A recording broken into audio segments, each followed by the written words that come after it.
आप बनाए, हम लोग माला डाल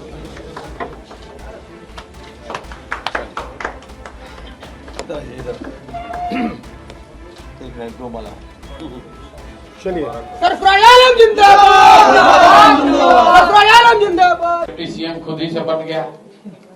किसी ने कहा मैं ही बनूंगा और उसको अभी एक सीट ही नहीं मिला, तो बिना सीट ही के डिप्टी सीएम बन रहे थे। और महागठबंधन के लोग बताएं कि भाई तो मुकेश सहनी जी आपके साथ हैं कि नहीं है कि नहीं है, पहले ये बताइए। सीट का बात तो बाद में होगा। अभी तक मुकेश सहनी जी की पार्टी की ओर से आधिकारिक तौर पर किसी भी सीट पर सिंबल नहीं बांटा गया, जहां तक हम लोग की जानकारी है। और कई जगहों पर महागठबंधन में डबल सिंबल बांटे गए, जैसे बछवाड़ा है, वहां कांग्रेस और लेफ्ट दोनों ने सिंबल बांटा है।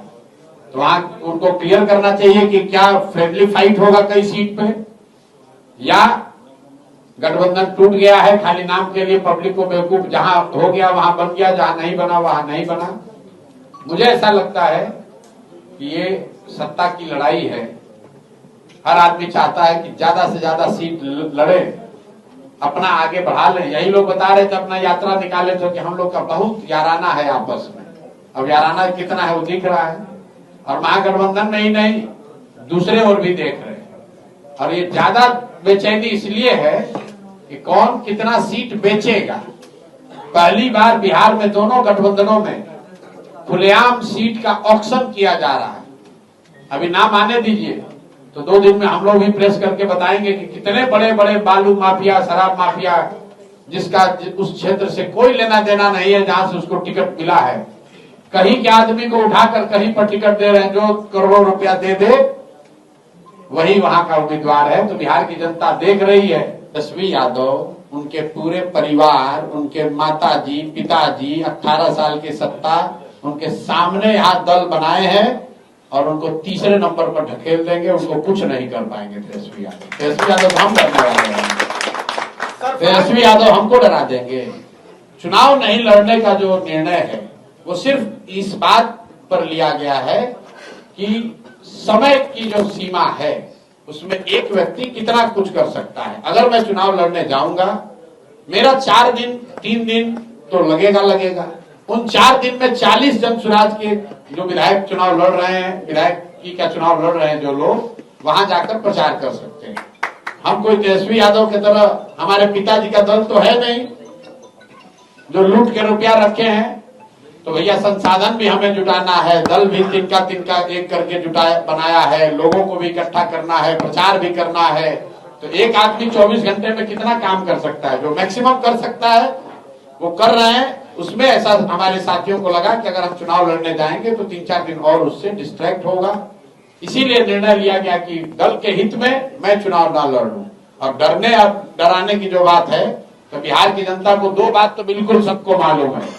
प्रशांत किशोर डरता किसी से नहीं है, और कोई बिहार में किसी के पास इतना पैसा ताकत है नहीं कि हमारा ईमान खरीद सके। सभी साथियों का अभिनंदन। और सरफराज भाई आज औपचारिक तौर पर जनसुराज का हिस्सा बन रहे हैं। पहले तो मन से भी बहुत दिन से जुड़े हुए हैं, लेकिन इनका राजनीति करने का एक अपना अंदाज है। कुछ बोलते हैं, कुछ अंदर रखते हैं। जो अंदर रखते हैं वो बोलते नहीं हैं, अंदर बाहर एक ही है, सब एक ही है।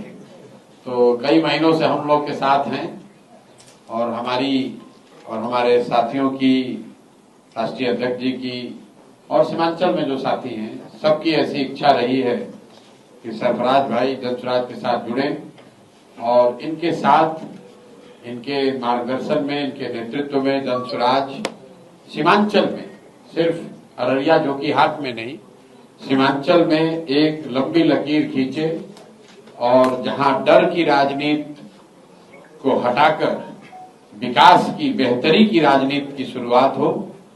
तो इनकी जो लेगेसी है उसको ध्यान में रखते हुए, और इनका अपना भी कार्यकाल बहुत लंबा रहा है, मेरे साथ जदयू में भी थे ये, तो फाइनली फिर से वापस आ गए हैं हमारे ही साथ। इनका बहुत बहुत शुक्रिया, स्वागत।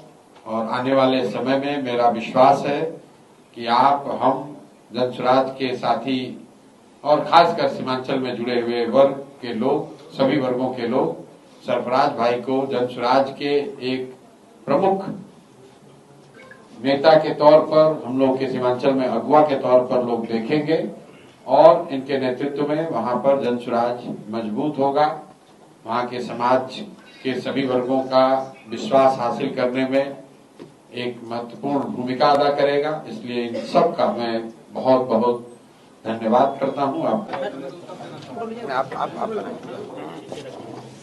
हम लोग माला डाल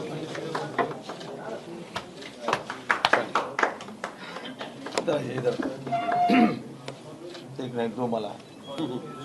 चलिए। सरफराज आलम जिंदाबाद।